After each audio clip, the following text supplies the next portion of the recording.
नमस्कार मित्रों, अमारी एटीन्यूज चैनल में तमारुं स्वागत है। मित्रों, अत्यार हालनी सौथी मोटी अने दुखद खबर सामे आवी रही है।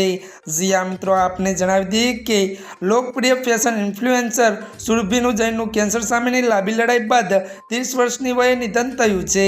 जी हाँ मित्रों, મળતી માહિતી અનુસાર આપણે જણાવી દઈએ કે જૈન ઇન્સ્ટાગ્રામ પર જંગી ફેન ફોલોઈંગ ધરાવે છે।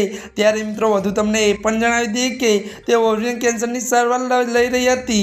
ત્યારે મિત્રો વધુ તમને એ પણ જણાવી દઈએ કે જૈને છેલ્લા 2 અઠવાડિયા પહેલા કરેલી પોસ્ટમાં હોસ્પિટલના બિછાને પડેલો તેનો ફોટો શેર કર્યો હતો। અને મિત્રો વધુ જણાવી દઈએ કે તેને લખ્યું કે તેના કુટુંબને તેના મૃત્યુના સમાચાર તેના સોશિયલ મીડિયા અકાઉન્ટ પર શેર કર્યા છે। જી હા મિત્રો, વધુ વાત કરીએ તો તેનું ગુરુવારે નિધન થયું હતું। જી હા મિત્રો, અત્યારની આ સૌથી મોટી અને દુઃખદ ખબર સામે આવી રહી છે। ત્યારે મિત્રો આજના માટે આટલું જ। અમારી ચેનલમાં નવા હોય તો અમારી ચેનલને મિત્રો લાઈક, શેર અને સબસ્ક્રાઈબ કરી દેજો। ધન્યવાદ।